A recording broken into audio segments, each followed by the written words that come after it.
So, more just trying to figure out the rationale. Is there a relation between mythology and myth, the two words?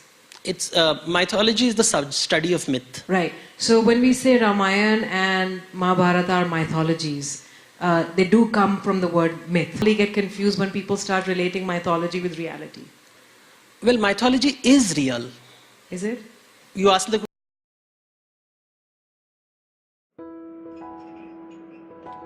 Hi.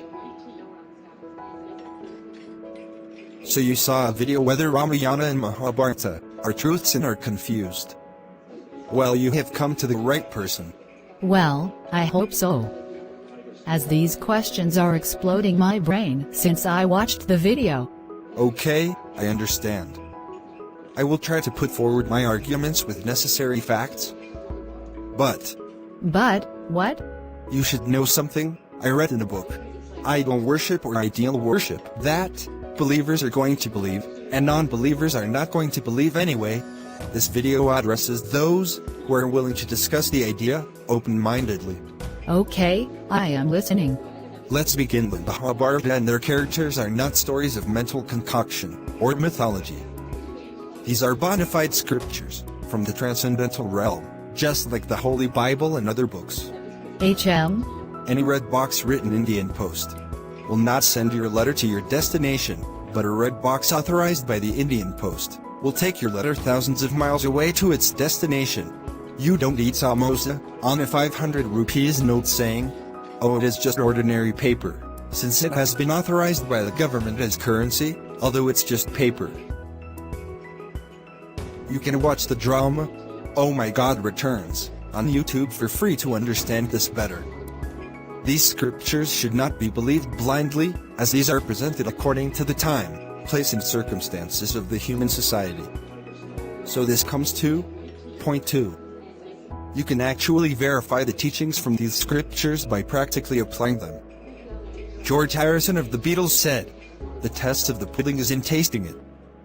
Like the Vedas mentions the antiseptic properties of cow dung, Ayurveda, Vastushastra for building constructions, astrology, the predictions of birth of great personalities, like Emperor Ashoka of Nanda dynasty, the embryonic growth stages of human fetus, etc. Okay. 3. Ramayana contains about 24,000 verses in Sanskrit, and Mahabharata is the largest epic with about 100,000 verses. The great rishis like Vyasa had no business putting some imaginary stories in their literatures. Also, the culture of fiction and myths actually began in 19th century only, as you must have read in your history books. Yes, I do remember something like that. Okay now? 4. There are researches done by many scientists like Dr. Manish Pandit for the actual constellation arrangement during Mahabharata War, the botanical study, proving the existence of all the 182 plants present during Ramayana, etc. There are still remains of Ramsetu, proved by the satellites of ISRO, remains of Dwarka, the submerged city has also been excavated. Also, since these scriptures have appeared thousands of years ago, no additions have been made to them, that is, no errors have been found yet.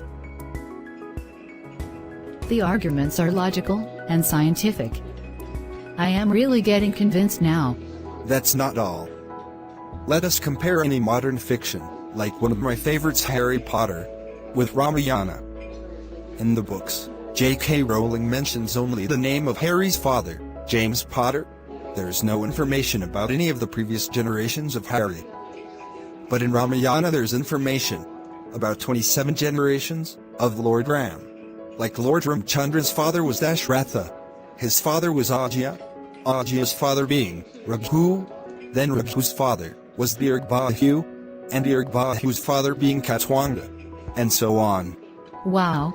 You are really thorough. Haha. Thanks. But I would like to make one final point. 5. We can see how so many people have followed the teachings of these scriptures and actually made their lives peaceful and sublime.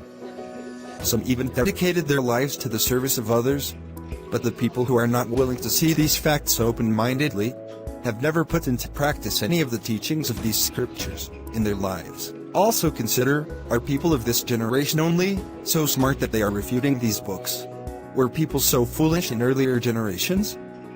Even Oppenheimer, the father of the US nuclear program, quoted the verse, "I've become death," from Bhagavad Gita, after the successful test of the first nuclear bomb. So, what do you think? Are all your doubts dispelled now? If you have more doubts, you can refer the website, thespiritualscientist.com, of Chaitanya Charan Das. And by the way, to check out the book, The Science of Self-Realization, by Srila Prabhupada, on your way out. It's truly a masterpiece.